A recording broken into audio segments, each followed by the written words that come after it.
meron akong picture na ipapakita dyan sa inyo. No, ganito ang itsura ng isang sinagoga. Ang salitang sinagoga sa wikang Ingles ay synagogue. Ito po ay dalawang salitang Greko na pinagsama, na ang una ay yung salitang sun, na ang ibig sabihin ay ipinagsama, at yung salitang ago, na ang ibig sabihin ay kinolekta. Sa wikang Ingles, ang ibig sabihin nito ay to lead together, collect, or convene. Ipinagsama. Yun ang ibig sabihin ng sinagoga. Alam po ninyo, yung mga sinagoga nung panahon ni Jesus, ito ay iginaya din dun sa templo nung panahon ni Haring Solomon. Kumbaga miniature nung templo na ginawa ni Haring Solomon para sa ating Diyos. Makikita nyo doon sa loob ng sinagoga, meron silang tinatawag na center building, yung nasa gitna na yan, na kung saan ay may dalawang malaking poste at pinaligiran yan, na ngayon ay tinatawag nila na isang court sa wikang Ingles.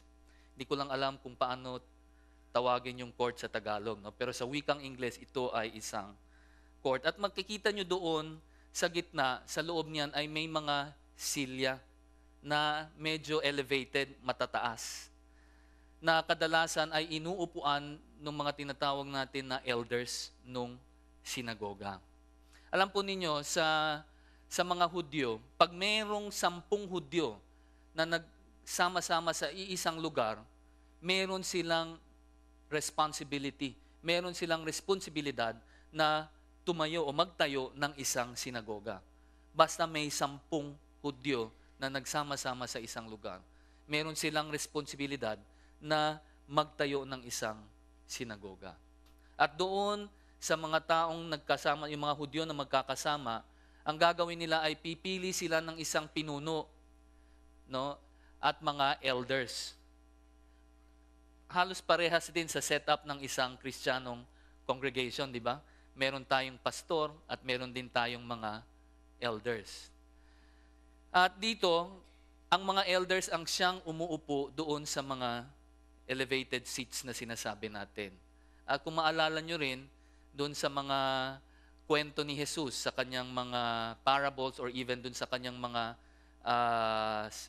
pagpapaliwanag sa mga disipulo, na kung saan madalas niyang sinasabi itong mga Pariseyo ay gustong umupo doon sa mga magaganda at mga kilalang pwesto o mauupuan. Ito yung sinasabi doon, na tuwing pagdating nila sa sinagoga, ayaw nilang umupo lang diyan sa paligid. Ang gusto nila, nandiyan din sila sa pulpito, sa paligid ng pinuno o kung sino man ang naatasang magsalita. At madalas, ang gagawin ng pinuno na ito, siya ang mamumuno sa pagsamba sa ating Panginoong Diyos. At hindi lang yan, siya rin ang naatasang pumili kung sino ang babasa ng kautusan at magpapaliwanag. At isang beses, at actually hindi lang isang beses, madalas si Hesukristo ay naaatasang magbasa ng kautusan at ipaliwanag ito. Makikita natin yan dito sa Lucas chapter 4, verse 18 hanggang 22, kung saan sa isang sinagoga sa Nazareth ay pinagsalita si Jesus. At ito ang sinabi niya. Binasa niya muna itong nasa kautusan. Sa verse 18, ang sabi rito, ang Espiritu ng Panginoon ay nasa akin sapagkat ako'y hinirang niya upang ipangaral ang magandang balita sa mga dukha. Ako'y sinugo niya upang ipahayag ang paglaya sa mga bihag at ang muling pagkakaroon ng paningin sa mga bulag upang palayain ang mga naaapi, upang ipahayag ang taon ng biyayad mula sa Panginoon. Verse 20, isinara niya ang aklat, isinauli ito sa tagapaglingkod at naupo. At ang mga mata ng lahat ng nasa sinagoga ay nakatutok sa kanya. At siya'y nagsimulang magsabi sa kanila, ngayoy naganap ang kasulatang ito sa inyong pandinig. lahat ay nagsalita ng mabuti tungkol sa kanya at namangha sa mga mapagpalang salita na lumabas sa kanyang bibig. At sinabi nila, hindi ba ito ay anak ni Jose? Alam po ninyo, yung mga sumunod na verses pa dyan, makikita nyo later on, hindi naging maganda ang resulta dito sa pagpapahayag ni Hesukristo. Dito sa talatang binasa natin, ipinakita rito na si Jesus ay naghayag ng salita ng Diyos. At yung kanyang inihayag ay galing doon sa aklat ni Isaias. At anong ginawa niya? Ito ay kanyang ipinaliwanag. Alam po ninyo, may mga nagsasabi na yung tinatawag nating expository teaching or expository preaching. Ang sabi ng iba ay isang bagong paraan lang daw ito ng pagtuturo. Pero alam po ninyo, simula pa nung panahon ni Jesus, ito ay kanilang ginagawa na. At iyan po ang tamang paraan kung paano natin dapat ituro at ihayag ang salita ng Diyos.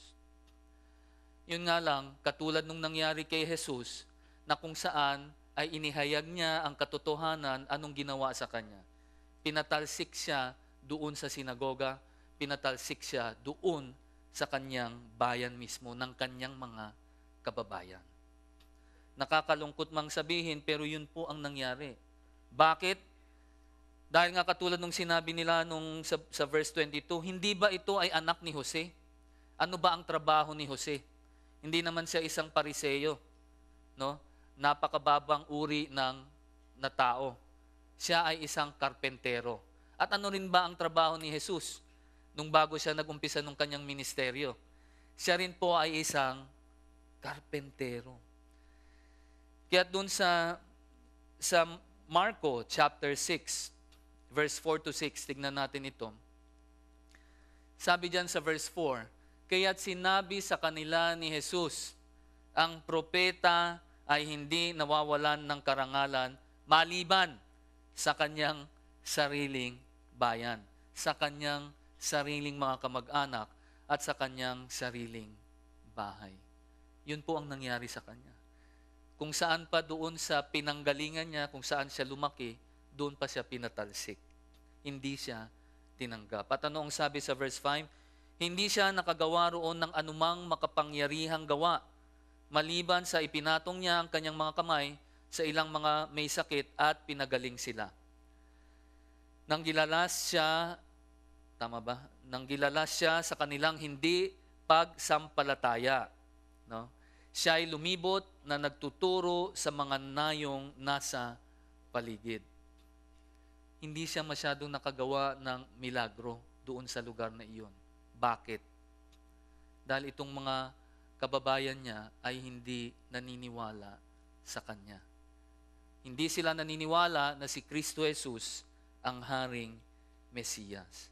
Kaya kung titingnan ninyo sa verse 6, nung siya ay napalis doon, anong ginawa niya?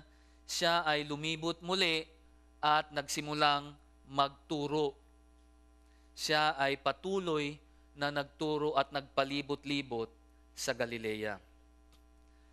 Lahat ng mapuntahan niyang sinagoga, anong ginagawa ni Jesus? Siya ay nagtuturo.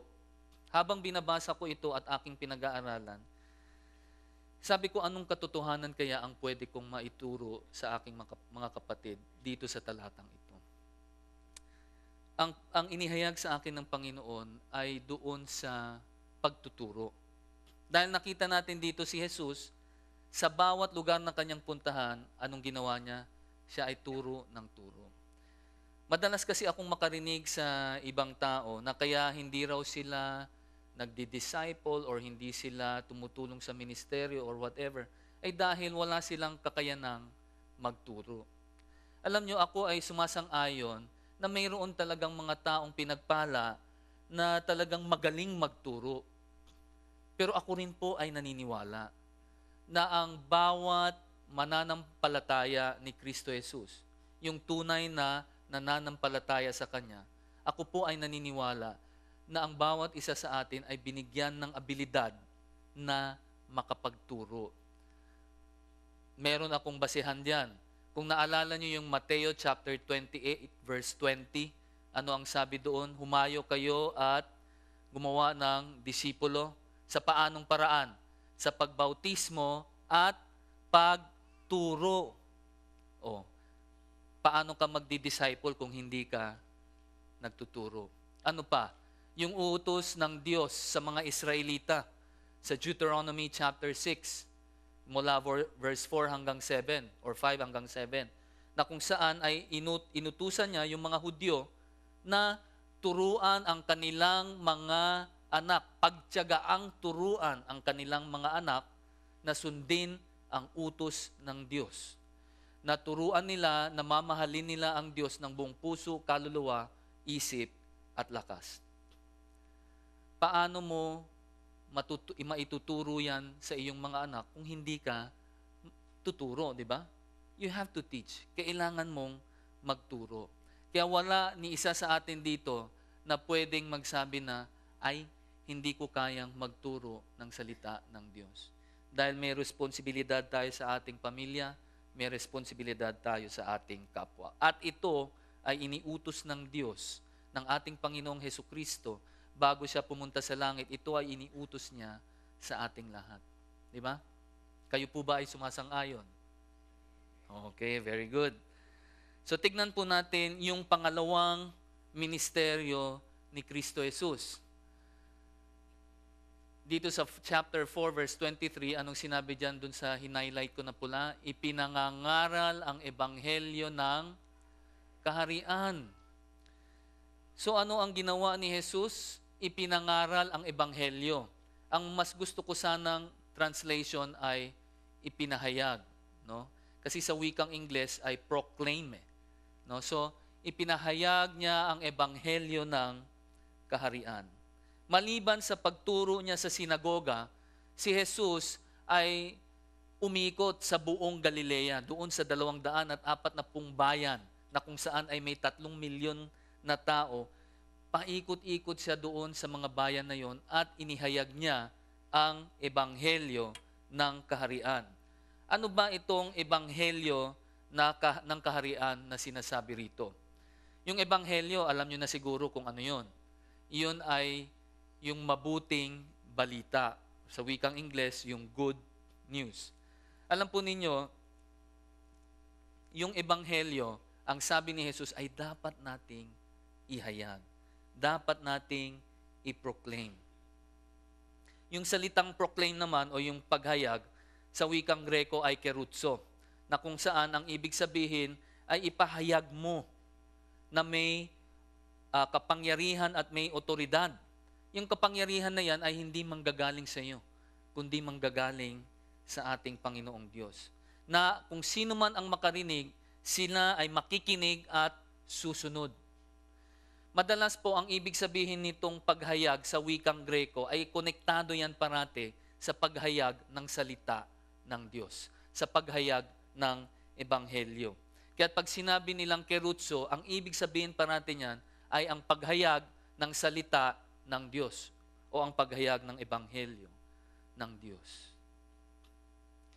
Kaya kung titingnan natin dito, ang sinabi ni Mateo na ang ginawa ni Jesus ay ipinahayag niya ang ebanghelyo ng kaharian. At kung naalala niyo ulit yung kanyang pinakaunang mensahe doon sa Matthew 4:17, ano yung unang mensahe niya? Magsisi kayo. Dahil nandiyan na ang kaharian ng Diyos.